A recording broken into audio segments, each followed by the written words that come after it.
This is This Week in Common Sense, and I'm none other than Paul Jacob. And this is Friday the 13th. So in the spirit of the holiday, do you have anything special to say? You know, it's funny. I always notice when it's Friday the 13th. I'm not really all that superstitious, but I always notice. So let's just be careful. So I guess we can forget the numerology, but how do you feel about the month so far? It just seems like the whole country is quieter. Partly because I'm not listening to any of the news hardly, and because Donald Trump is tweeting and so on, but he hasn't been out there. And so, you know, it just seems like the news has been less than it usually is. The less of that kind of frenetic urgency and hype. And I noticed positive headlines in the Washington Post for the first time in 4 years. The first headline the first day was Biden moves quickly or something. You know, it reminded me of high school journalism, and so-and-so was very excited. You know, everything was, he said, I'm excited. So the Washington Post is quite excited. We should probably begin with Monday's commentary, which is about a fellow, Mr. Kennicott, Philip Kennicott, who is the art and architecture critic for the Washington Post. And he wrote a column that really wasn't much about art or architecture, but was critical, and that's what a critic's for. And he was critical of Donald Trump. I mean, you just never see that in the Washington Post. Never in those 4 years did they ever print a column or a story that wasn't, you know, just lionizing Mr. Trump. But all of a sudden, here comes Philip Kennicott, and his main pitch was that basically what a rotten country we live in, because we didn't repudiate Trump.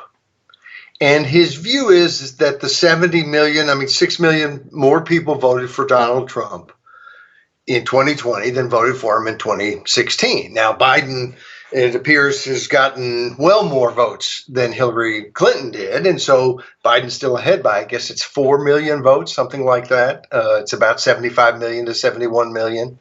And of course, that's not how we elect the president anyway. So it's all about the states. But what's interesting is he's right. It was not. This election was not a repudiation of Donald Trump. Now, I tend to think that Republicans did better in the Senate, and they did better for the House, and they did better in state legislatures than they did at the presidential level. And I do think that is due to a great deal of fatigue, Trump fatigue, and fatigue of Trump and his tweeting, but also fatigue of the media then going berserk and haywire and hyping and fear-mongering it. And somewhere between being concerned about Trump and just being tired of all the frenetic moaning and rioting and just the country. And in some ways, I do think that it's possible that while the protests turned riots, and not that necessarily they were the same thing at any time, but all of that rioting and unrest hurt, I think, the Democrats very much because of the way they didn't condemn it, of the fact that they want this sort of society in which people out to eat on a Friday night, Saturday night, might be accosted and threatened if they don't, raise a clenched fist and recite whatever slogan, the hoodlums that are threatening them want them to recite. All of that, I think, helped Republicans, but I suspect it didn't help Trump as much. And part of that is because I think the Trump 4 years has been so different, and largely because of the media just over the topness 24/7, but also because he's a different sort of guy. He's not a politician. He says things in ways that I think most people, who try can understand, but they're not the usual ways that politicians have said things. And I think he's hardcore on some issues that the left and that the media are going to have a big problem with him. And libertarians oftentimes have problems with him. I have problems with some of his issues. But it seems like it wasn't the issues. And one of the interesting things about Philip Kennicott's piece is that right off the bat, he kind of comes out and says, I'll leave the issues and the policies, if he had any, to the pundits. And so you're immediately, at least I am, kind of taken aback. So your problem has nothing to do with any of the policies he implemented? And I suspect that if we explain the policies to Mr. Kennicott, he might have trouble with some of them. But that wasn't where this was coming from. His problem was with the persona of Trump and the way Trump said things or tweeted and frankly, not that it's not okay to have a problem with the way somebody does something as opposed to what they do. And I didn't like some of his language and so on and so on. But to kind of build up this is the worst president ever. This is a wannabe dictator. This is a greater threat to mankind than Xi Jinping and the Chinazis who have 2 million Uyghurs in concentration camps. I mean, that kind of just insane. Trump is the most horrible human being ever and the biggest threat ever to the planet. And then to kind of say, whoa, policies, issues? No, we just didn't like him. He's kind of a cad. He's kind of an arrogant, obnoxious guy. He's kind of, he doesn't talk nice to people always. And it really is kind of bracing to think that someone could get that apoplectic about a person and then have nothing really substantive to say about their presidency. But that seems to be the case more and more. That when you get to the bottom of what is it that he's done, I've argued with people where it's what he's going to do. Well, he's been in office for 4 years. You're worried about what he's going to do, but you don't have any experience where he actually, did something you didn't like. And not that there isn't anything he's done they dislike, but it just again and again is not the policies, it's the person. And what I dislike most about that is that it's then flipped on the people who supported Mr. Trump. And I look at elections and I look at voting, and I think people can vote for ignorant reasons. They can be mistaken about stuff, but I have absolutely no interest in critiquing other people's voting. We're all trying to defend ourselves from this massive government with massive power that does all kinds of things, which we may like in part, not like in part, hate, whatever. And so we're trying to get some benefit. We're trying to steer the ship of state in some small way with our vote. We all recognize that we're not able to just wave a wand and make things happen. And so, look, if one thing that Trump did, very tangible, is he had a problem with transgender people serving in the military. And I suspect it was related to the fact that he didn't want the military to have to pay for a bunch of surgeries or different things, and he wondered how cohesive units would be the more that you have transgender people in service. Now, if a transgender friend of mine said, I'm voting for Biden because Trump won't give me an equal opportunity to be in the military, well, what am I going to say? Well, why would you do that? Well, I understand exactly why he's doing that. Because the issue that impacts him or her the most is that issue. And, I find that I'm increasingly concerned about China, and what that totalitarian regime means to the rest of the world.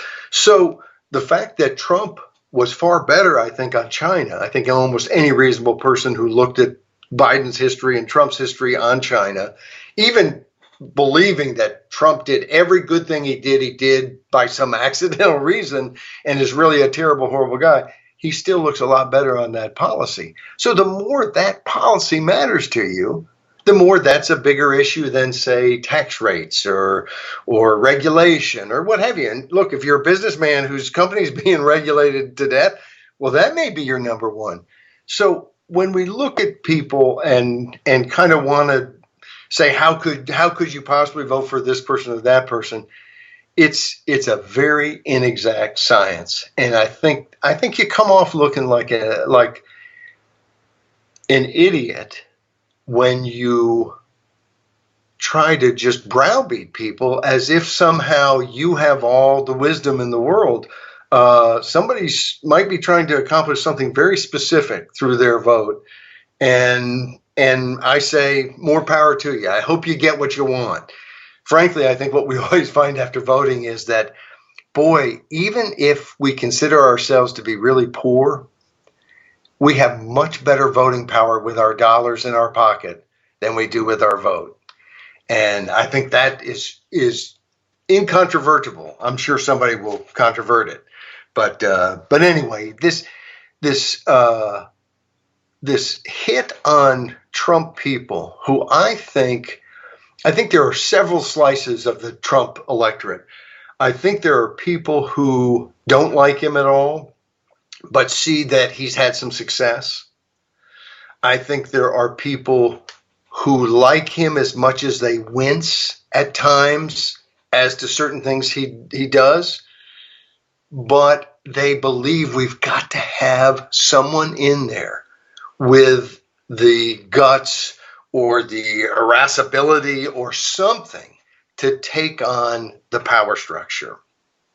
And I tend to sympathize with that. I don't know that you have to have, you have to be, say things like Trump does. I don't know that, early in his tenure, there was a lot of talk about him using, saying damn or different words that he wasn't supposed to use. You don't have to do that to be tough on the folks in Washington. So, it's certainly true you don't have to have all those things. But I think what people who want to dismiss all the Trump supporters as just people who are somehow in love with Donald Trump, what they miss is how badly people have wanted someone to stand up to the powers that be in Washington. And frankly, I haven't cried any tears over Donald Trump. I think we'll survive. In some ways, he sucks so much of the energy out of politics that I think it made it difficult for people like me and others because everything was all about Trump. But I have a ton of respect for the fact that he stood up against China in ways that we've talked about again and again here, from little things like the postal treaty to bigger things like, we're not letting our government employees' pension funds be invested in Chinese companies that are spurring the Chinese military so that they can continue to threaten people like the Free People of Taiwan with military attack. Donald Trump stood up against that. He stood up against critical race theory and some of the other ridiculous things that the federal government is involved in. And frankly, I come to this. My father, who voted for Donald Trump, I think he was the only person in our family, and I've got 5 brothers and sisters and lots of nephews and nieces and cousins, and he was the only person who kind of said, I'm voting for Donald Trump. And I remember saying to him, but Dad, Trump isn't exactly your guy. I mean, some of the things he says. And my dad immediately going, look, agreed. But he is the only guy who will do anything different than the status quo. And on that point, I think he was 100% correct. And so I used to tell a friend who was a big Trump supporter during the 2016 campaign that I'm scared of Trump. I'm scared of your candidate. I'm scared of what he'll do. And I'm a lot less scared than I was in 2016. I'm a lot more scared now as to what Biden will do, particularly. I mean, he'll do all kinds of terrible things, I think, in terms of regulation, and the whole attitude about government will be how much can we spend, how much can we do, instead of looking at it more like a businessman. But I'm most concerned about whether we will go back to the, hey, let's just let people make money off the big Chinese market and do whatever the Chinazis tell us to do. Let's not make a big fuss. We'll be rich.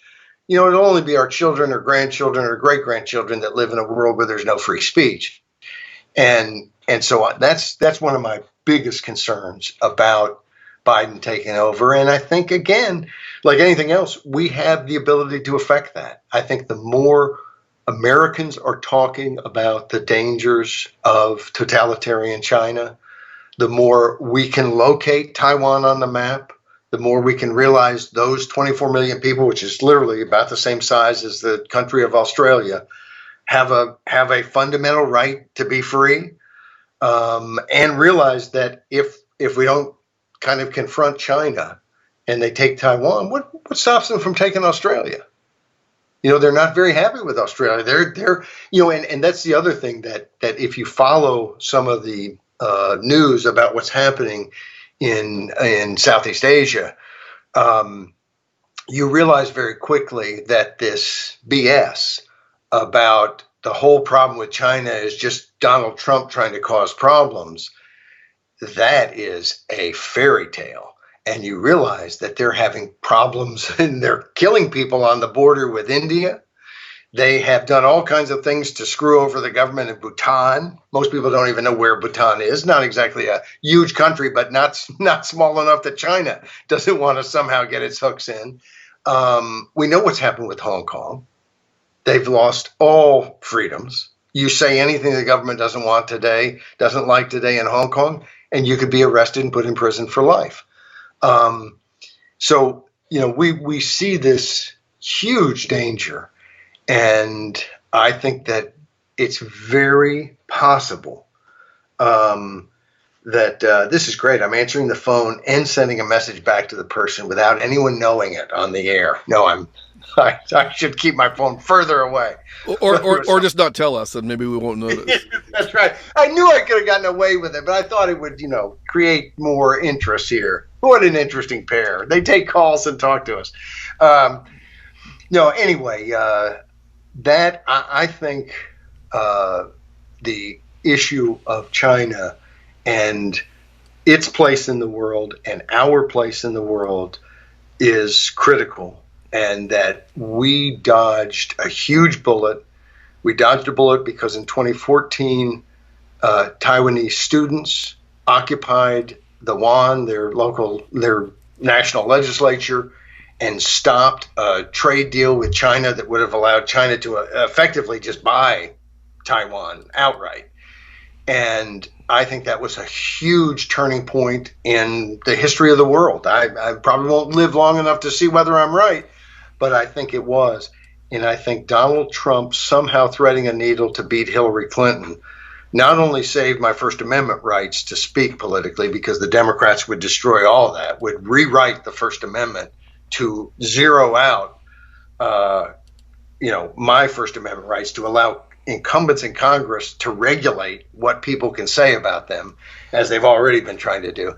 So there's that, but there's also, I think, the threat of a world where free speech is on the run, and that's the world China wants. And so I think as we go forward in this next 4 years, I think we dodged a bullet by Trump being elected and confronting China. And whether you love him or you hate him, I think that's the truth. And we have to figure out going forward, are we going to go back to sleep? or are we going to confront China? And I think it's so easy for people to say, well, we don't want to get in a war. We don't want to, we don't want to have to, can't we just go back to everybody's happy? Well, that doesn't lead, I think, to the right decisions. In the same way that when Neville Chamberlain went to Hitler and said, look, we'll give you the Sudetenland in Czechoslovakia, and came back and said, look, peace in our time. We've got the agreement. And I have fears that we will, when push comes to shove, we will wimp out and say, look, we don't want to go to war, and give China Taiwan and say we're not going to defend it, even though we've made numerous promises that we would. And again, it's up to the American people what folks want to do. I don't think I have a right to force you or any listener to go defend Taiwan or defend anybody that we don't agree, needs to be defended. But I think that we are getting in a world in which we need real alliances, not the sort of NATO alliances where we then, pay all the bills and are carrying all the load. And we can't carry all the load in Southeast Asia either. But it seems to me that the countries there are very much concerned about what's happening. And so there's some huge opportunities. And I think that actually in engaging with countries and trying to create alliances that protect regions of the world, we can stop policing the entire world. Like I'd like to see, and maybe we'll write something about this next week, but I'd like to see Trump pull out of Afghanistan right now. Say, look, we're leaving. And because otherwise, no president, no matter what, I mean, he wanted to do that day one, getting into office. Obama was going to do the same thing. Increasingly, it looks like the military won't let you. No, they're not going to leave. And so it'd be interesting to see that push come, because I think we've done stupid things engaging in regime change wars that are of no consequence except negative consequences, making the world less safe. And then we would ignore free countries who are facing, the 1.4 billion nation Chinese. And, it seems to me that's where free people have an interest in connecting with other free people. And so that's I think something that I want to push more and more, because I think it's absolutely critical. In your piece, Landscape with Trumpians, yes. You quote Kennicott. Some of your listeners may be wondering where you're getting this idea of a huge onslaught of anti-free speech stuff is coming from.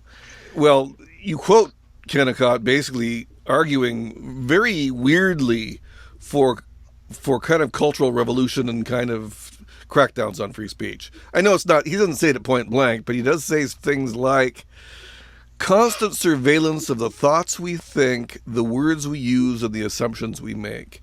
Who's doing the surveillance here?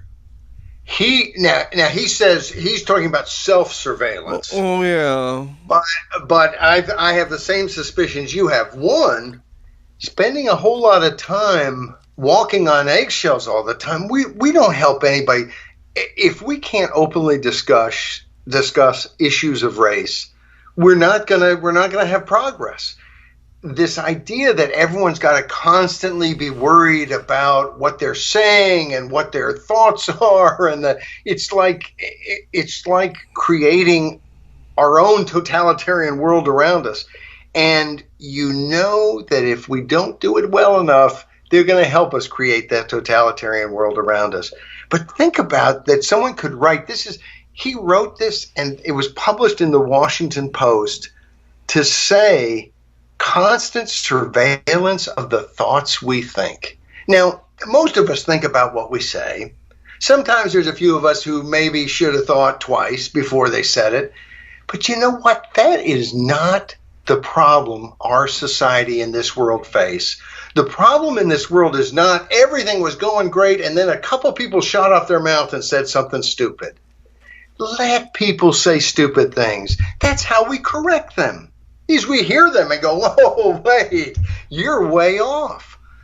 And this idea that instead we need lynch mobs, basically, to run around and police everybody, and that we need to spend all this time going through all of our thoughts and wondering if we're white, what's wrong with us? And don't wonder that if you're black or if you're brown, and I guess if you're yellow, and of course none of us are actually these colors, but you get the point, then you're not even really a minority anymore. I'm not sure what you're supposed to do, whether you're supposed to be part of the oppressor class or the other class. This is in a society that is the most welcoming to new people, to people of different races and different religions of any society I'm aware of on the planet. And maybe I'm wrong about that. I'm open to anybody who would correct me on that if maybe we're not. But boy, it sure seems like we are. And it sure seems like there's a lot of people trying to come here. And if we're the most evil, terrible people in the world, why are people trying to come here? Why aren't people trying to escape? It's I think that the cages that the Obama administration used on the border and then the Trump administration used on the border and so on, it's, that's not, it seems to me that's not the sort of policy, that there are better ways to do it. But there is a problem with people coming in, and we have laws that say you can't, and so on and so on. And we could debate all of that. And we should at some point. But here, during that entire, hyper news focus on it, so often they were referred to as Nazi-like, concentration camps. We have concentration camps in our country. And it reminds me of kind of the far left during the Cold War, who we're no different than Russia. We do the same. And when Ronald Reagan, who our State Department tried to twist his arm and stop him from saying it, but when he went to Berlin and said, Mr. Gorbachev, tear down this wall, the State Department didn't want him to say it. It might have ruffled feathers, just like Pompeo, our Secretary of State, saying just the other day, maybe it was today or yesterday, saying that Taiwan's not part of China. Oh, that caused ruffled feathers, and China threatened action like invading or bombing or killing, as if somehow that's now Pompeo's fault. I always think the people who bomb and kill are the bad guys, not the people who call them out. But anyway, I'm losing my train of thought. Where am I going with that?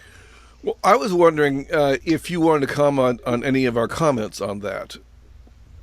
I did, but I hate to put glasses on because I can't see. And I don't have any glasses. I have like 50 pairs of glasses, never any around me. I don't know where they're kept. It's like somewhere there's just this vault of just millions of glasses. Anyway. Okay, I don't know what to say about that. We had a few comments, but I haven't really studied them carefully. We had from Pat and Pam and Thomas Johnson and John F. Brennan, and they were all positive to what you wrote. So I guess there's really no reason to go into them in depth. No one was challenging you at the deep part of your thesis. There was one challenge, and that was Joe Biden is the president. I think that was a joke. I'm almost certain that was a joke. Well, maybe we skip that. And it's I do have to find some way to print stuff out more. I find now that almost anything I print out, I cannot read. It's like in the last few months, like this script here, I can read. It's small enough. But if the script is more than 280 words and it has to be a little smaller font, I cannot read it without glasses. And it's just like on these, they're so small that I have to wear glasses. I hate that. Why don't you hold that up for the people, because you printed that off of a PDF. Every day we make a PDF that people can share with their friends and take home and put in a book for all I know. But well, And look at this next one we're going to do. This is voting in black and white. But because this was a longer wrap up of the election and was like almost 400 words instead of our usual 275, something like that, it's so tiny. It's one of those things that I think if I put on my glasses, I'd have to squint a little bit. Anyway, but and usually we have such pretty pictures, but I think this graphic was pretty good, even though it's just black and white. Well, I think it gets the idea across. Do you want to head to that right now? Let's do. So that's voting in black and white. It was on November 10th, and it has a big black and white square for the image. So if you go to thisiscommonsense.org and search for voting in black and white, you will find it. And the truth is, we had, I think, when it comes to direct democracy, things that were on the ballot where voters could vote yes or no on a specific issue, we did not seem to have such a divided country. All the issues didn't come down to 52-48 or 51-49 or whatever. And there were some things that were pretty interesting. We talked last week about Prop 16 in California, which was they had ended affirmative action, racial and gender preferences, and employment and education and so on. And there was an effort to bring those racial preferences back, as well as gender preferences. And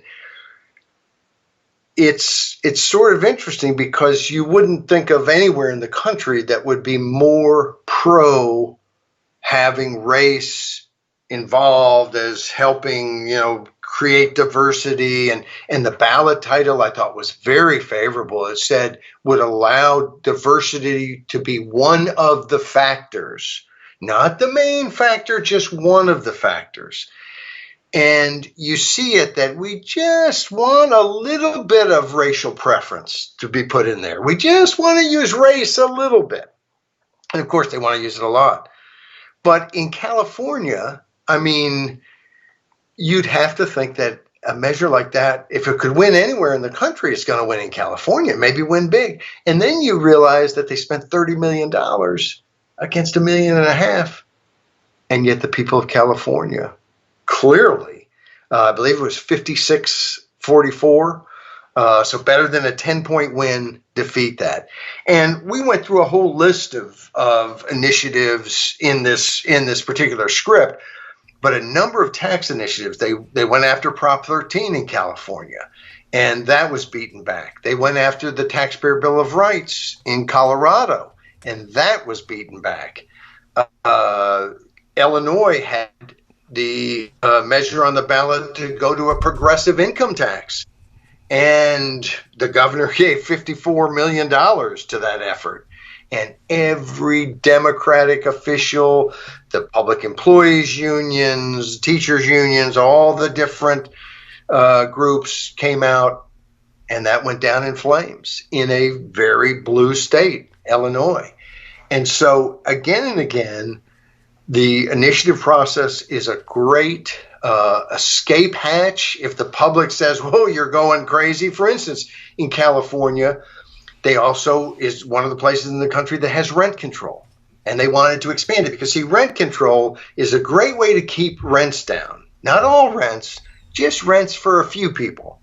Like I remember in New York years ago when it came out that Congressman Charlie Rangel had a rent control department that he was actually using as an office, which is technically illegal, but he's a Democrat, so there was no investigation, no big problem. And of course, I don't think he needs to be thrown in prison for it. He probably thought it was okay. He's a powerful guy.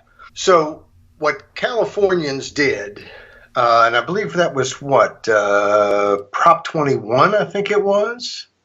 Yeah, Proposition 21 is to say no, localities can't expand rent control.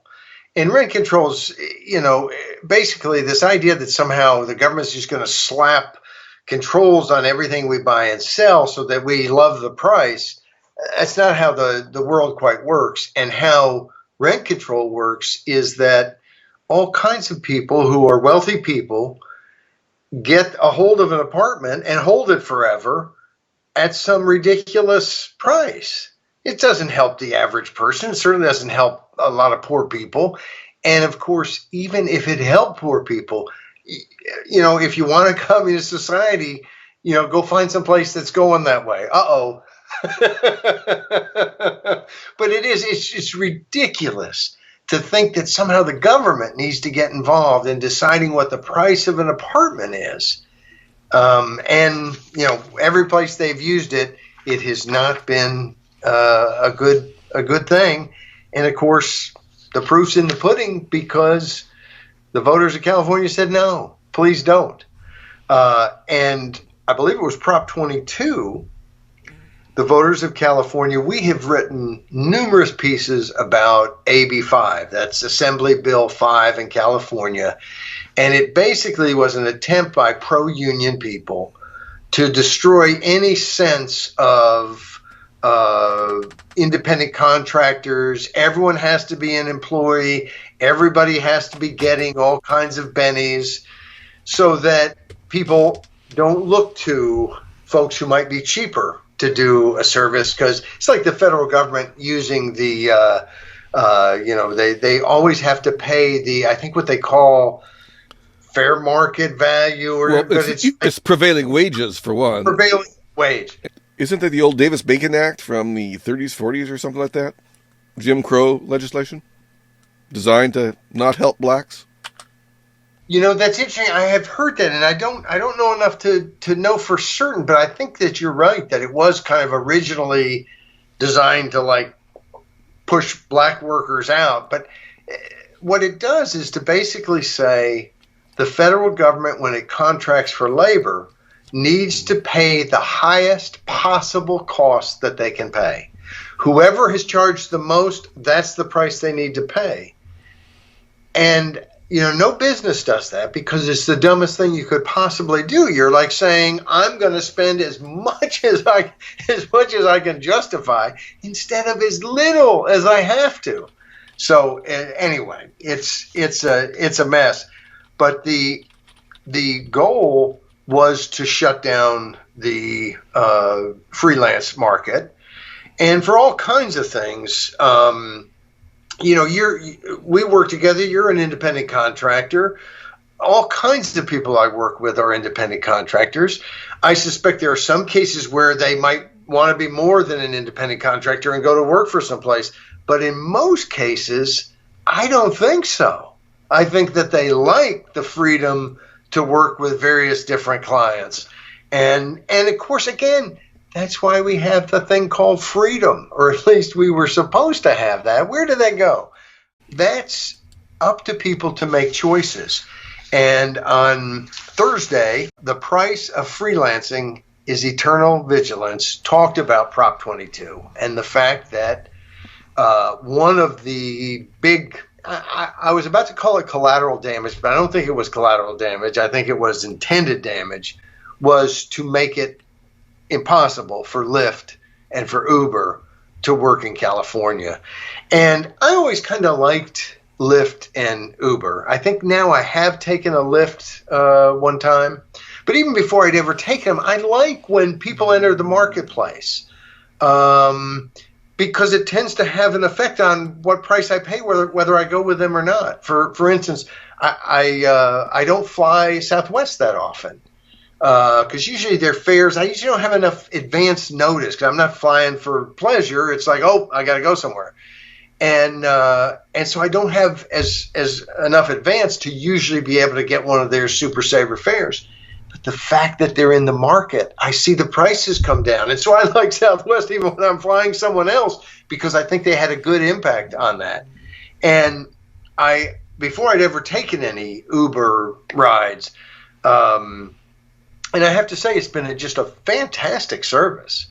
Nothing against cab drivers. I've had a lot of good conversations with a lot of good cab drivers, but I have never had a bad Uber ride. Never. And I'm sure I've taken it 50, 100 times. So anyway, I like Uber. Obviously, the people competing don't like it.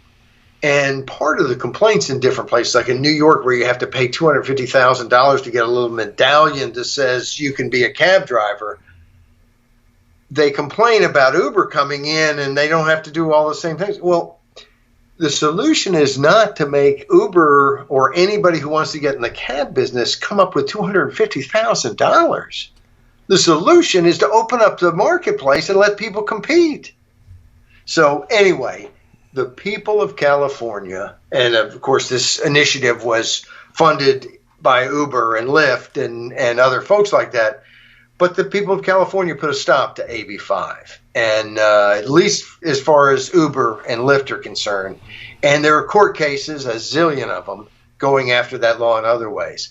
So that's great. Another victory at the polls, which were, when it comes to initiatives, one of the nice things is they are black and white because they're written down in black and white. The text is there, can't change. Not like politicians where they can change after you vote for them. It stays the way it is. Now, sometimes courts get a little bit crazy, but we can't solve every problem immediately.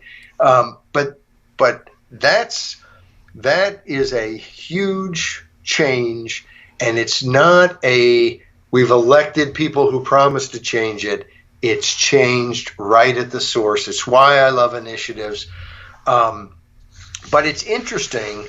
We had some great comments on this particular piece, some really super comments. And I go to thisiscommonsense.org, read these in full because I can't do them justice. But Tom Knapp, who's often a commenter, oftentimes taking us to task here or there, checking our work. And he says, where are the socialists on this? Because Uber and Lyft ought to be what the socialists are talking about. Socialism is workers controlling the means of production. And with Lyft, with Uber, they own their own car. They control the means of production and they use the company to get customers, but they have a tremendous amount of control, freedom. They make money or they wouldn't be doing it. They think it's worth their time. Who are you to judge? It's their time. And I think they are making money. I mean, things like this don't take off because people go, oh, I'm going to sacrifice. No, this is great for people. And I talk to Uber drivers, and they'll talk about how they're doing different things. And this has been great because they can go work when they have free time instead of someone else dictating their time. Anyway, Tom Knapp makes the point that the socialists have totally missed the boat. And I think by implication that socialists are not so interested in modern socialists, I guess maybe I should say, in workers owning the means of production or controlling the means of production. They're interested in government controlling the means of production. And this is a clear case of that. What they want is the government to push everybody into the little rat hole so that everything you get, all your benefits come from this source, this big employer that they can control. And the last thing they want is a society in which there are zillions of individuals pursuing their own interests independently, much tougher to control. But then Pat, who is another regular commenter, I thought was great just because she asked this question, which I hate to tell you, Pat, you cannot be in the media.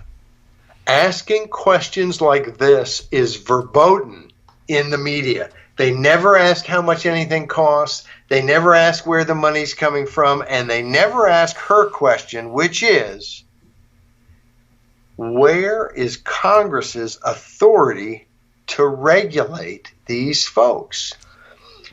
And as I say her question, you may be out there thinking, what's he talking about? Congress, what's going on? Because I forgot to tell you the rest of the story. So a little save here from, what's his name? The great radio guy, the rest of the story. This is Paul Harvey. Yes, Paul Harvey with the rest of the story. The rest of the story is that we're safe. Uber, Lyft, they're safe in California. In California, when an initiative passes, the legislature cannot change it without sending it back to the voters. So there's some safety in California. But wait a second. Joe Biden has endorsed AB 5. There is a federal bill that has already been introduced. Pelosi likes it. The Democrats, probably a majority, like it. Now, if the 2 Senate seats in Georgia go Republican instead of Democrat, well, the Senate could stop AB 5 at the national level.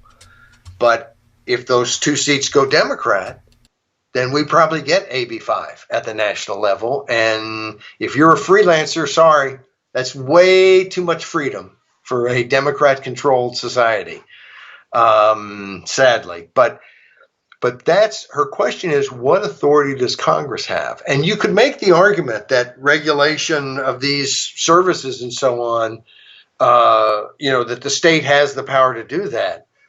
But the federal government has the power to come into each state and regulate people who are doing freelance work? And again, why? What is the impetus behind this? It's not the freelancers. They're not demanding it. The unions and the powerful folks are demanding it, because the truth is the freelance part of our society is growing. The gig economy is growing. And they want to be able to control that and stop it so that their rent-seeking businesses can do better. They're businesses that thrive on having control of entry into that business. And Michael Rechtenwald, in his Beyond Woke and other books recently, would argue that this is an example of corporate socialism. Because the socialism that the Democratic Party offers is not the classical socialism. Now, people like Ocasio-Cortez and so forth, AOC, they will talk about, very classical kind of socialist ideas. But what the Democratic Party is offering is big corporations running as much as possible, and the government working hand in hand with those organizations. Right. Well, the day before, on Wednesday, we had the commentary, Not Above the Law.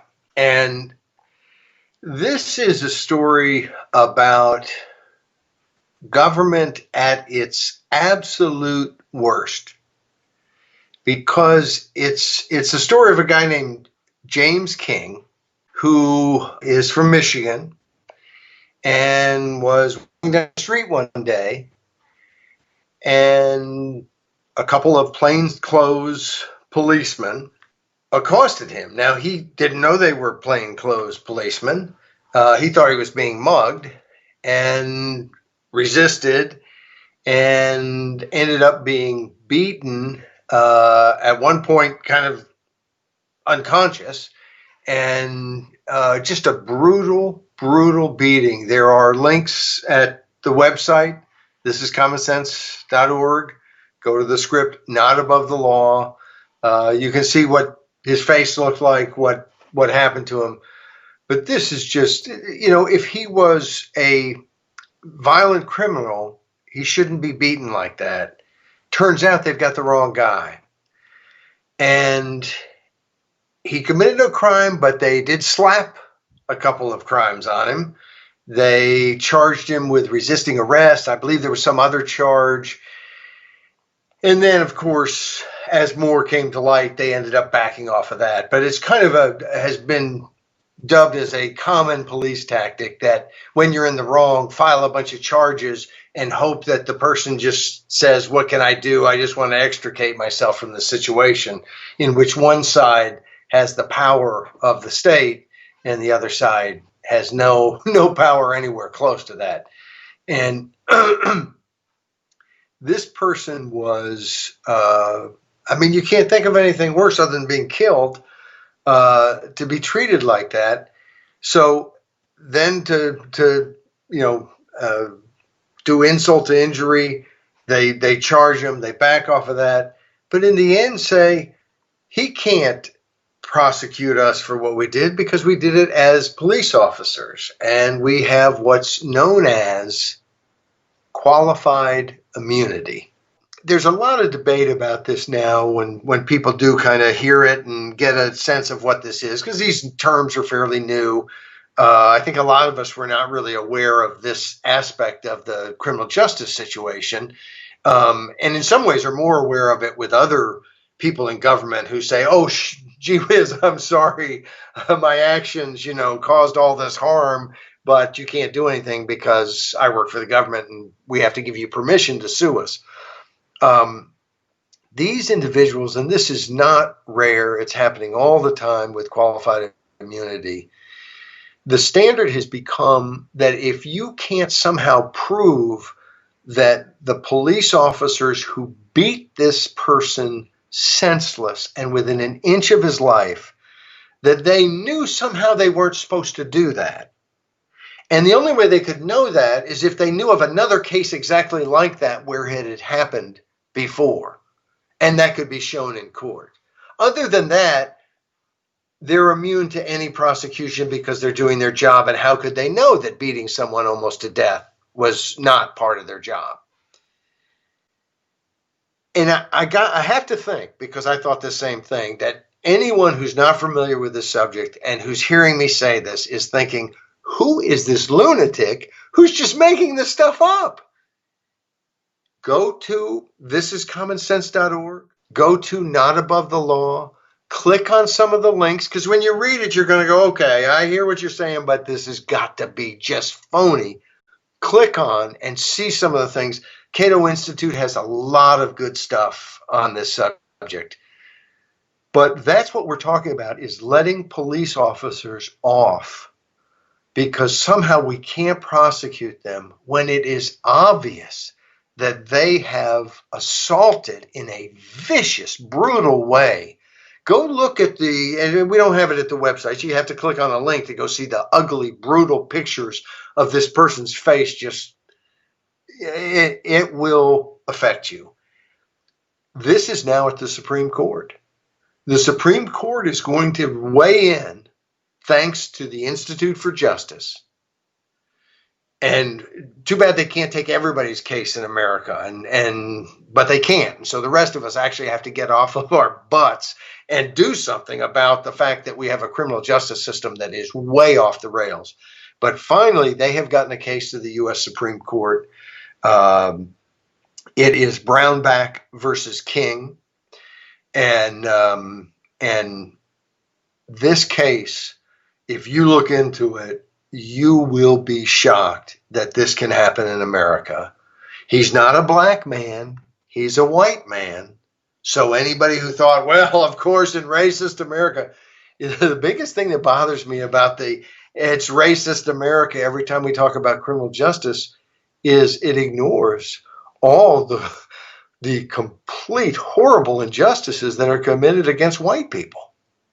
If you are white and you think that this is all going down against just black folks, you have another thing coming. I drive very carefully. So this is, I think, a huge issue.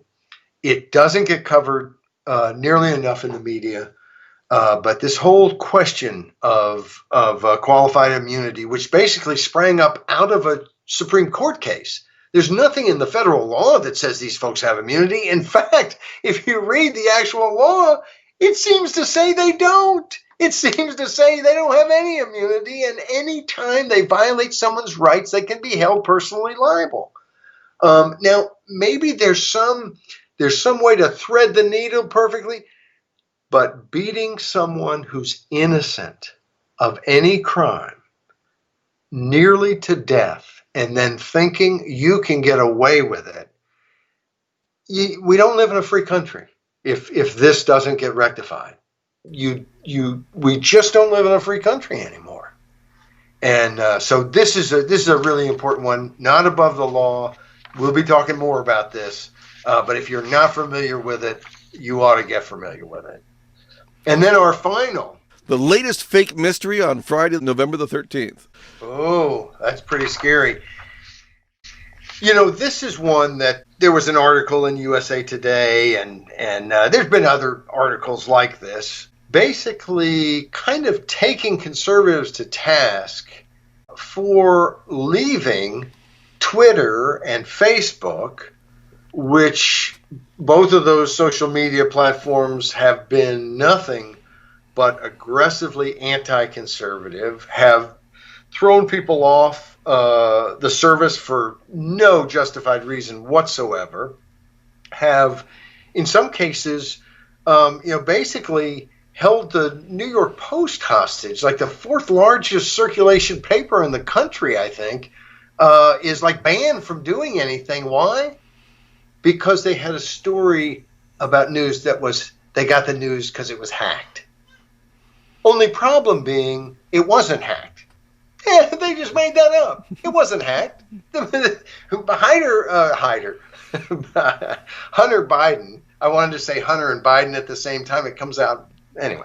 But he left the laptop. I can't say any words. I believe it was a MacBook, by the way, of some sort. A MacBook Pro. Oh, was it? I'm pretty sure it was. So.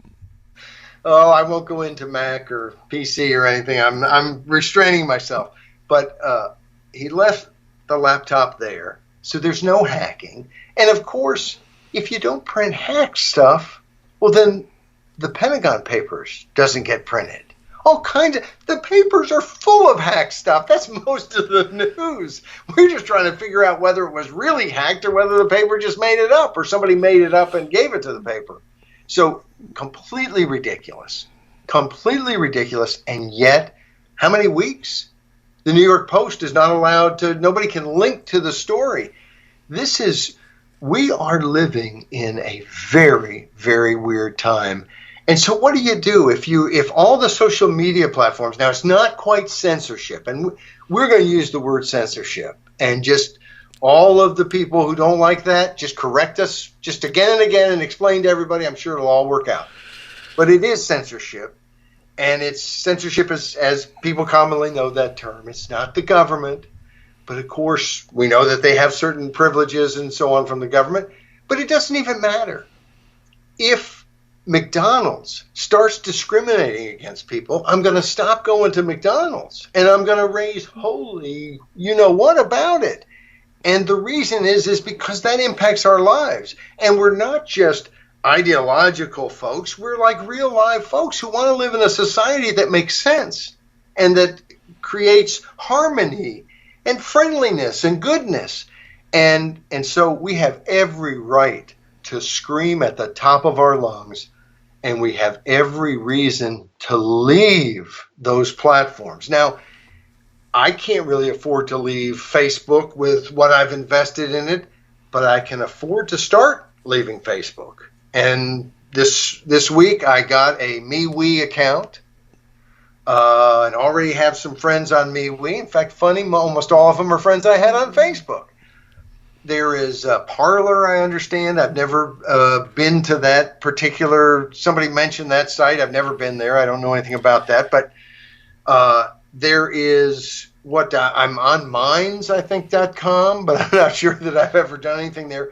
But here's the bottom line. We are going to do stuff there. We are going to move out of Facebook. And if for no other reason, just to leverage Facebook. Because if they're allowed to have a monopoly on social media, and they have nearly a monopoly right now, that's a real problem. And it's not just it's been made out by so many on the left that it's either that we want to go say extremist things, which of course I have no problem.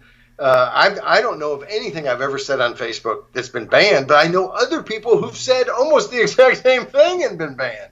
So it doesn't make sense. But the other thing that's argued is that somehow we don't want the discussion. We want to be in our own echo chamber. And it's like you want to slug them in the head. I mean, my goodness, here you are being like forced off this platform because you have an opinion that cannot be heard.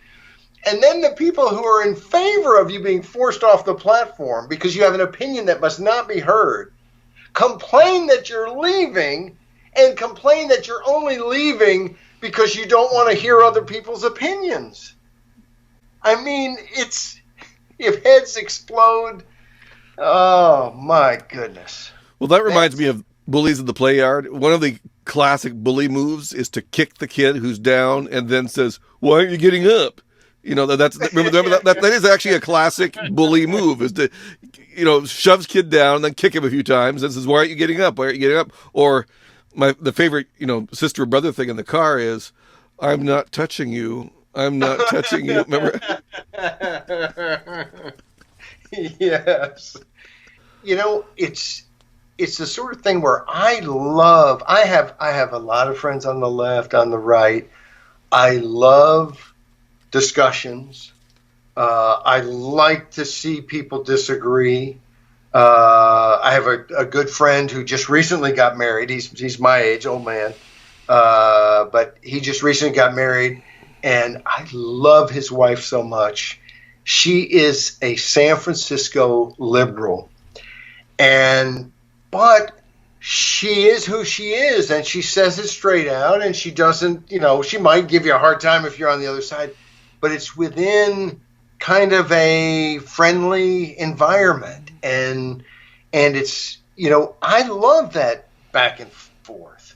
I don't know what you would do if you just had everybody who's agreeing with you all the time.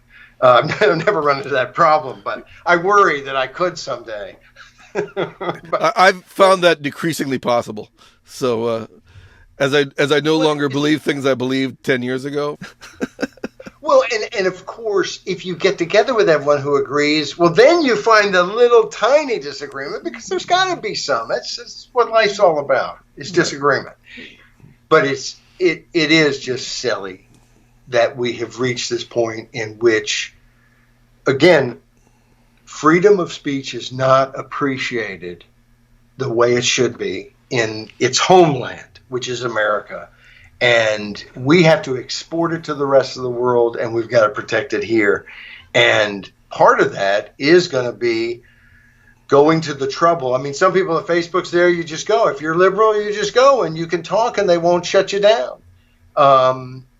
But we as conservatives or libertarians or people who want a platform, might be totally liberal, but want a platform in which everybody's welcome. Those folks, we got to go find our own platform. And the truth is, like a lot of things, the moment we find our own platform, Facebook might, or maybe a few moments before, Facebook might get a lot better. They might learn how to deal with their algorithms and how to train their people not to stomp on conservative voices. Probably not. Probably it won't be until enough people have left to diminish their brand that all of a sudden they figure it out. But we'll see. That's up to them. We have to develop an alternative. We cannot allow another election to take place anywhere where all the means of communication are controlled by people who don't believe in free speech. And that's what we are in the most precarious situation for freedom of speech that I think America's been in since World War I, and Woodrow Wilson deciding that if you didn't support his war effort, you should be arrested and imprisoned. And we ought to take this awfully seriously. Now, I am on Facebook too much, like you're on Facebook a lot. I have been on Minds for a long time, but don't care for the platform very much. I am often on Gab. I like Gab better than all the alternatives. However, and I have to admit it, it's filled with anti-Semites. Every week I say something about, I give pushback to some Hitlerian person. And I'm not joking about that. They're there because they were the first people kicked off of the major platforms. Is that and they went to Gab. Now there's a lot of other people there. I mean, it's not at all the case that you're going to just see them everywhere. But since I was at Gab early, I befriend a lot of people who were anti-Semites, and I didn't know it, or were anti-Semite friendly. So I get a lot of anti-Semitism even after I've blocked a few people. I've blocked almost nobody on Facebook. I've probably unfriended 5 people. Everyone male. I've never unfriended a female. I've never blocked a female on Facebook. So, and I want to know, does that make me misogynist? I haven't figured that out if I'm misogynist for that. I'm sure I am for that reason, but I'm not sure how. But anyway, but in Gab... No, it's that women have never thought they had license to be as obnoxious as men seem to think they have license to be. I get a lot of pushback from women, though, on Facebook. No, I do too, and there are some women who have said things at times that I've thought about. Maybe I should just not be their friend.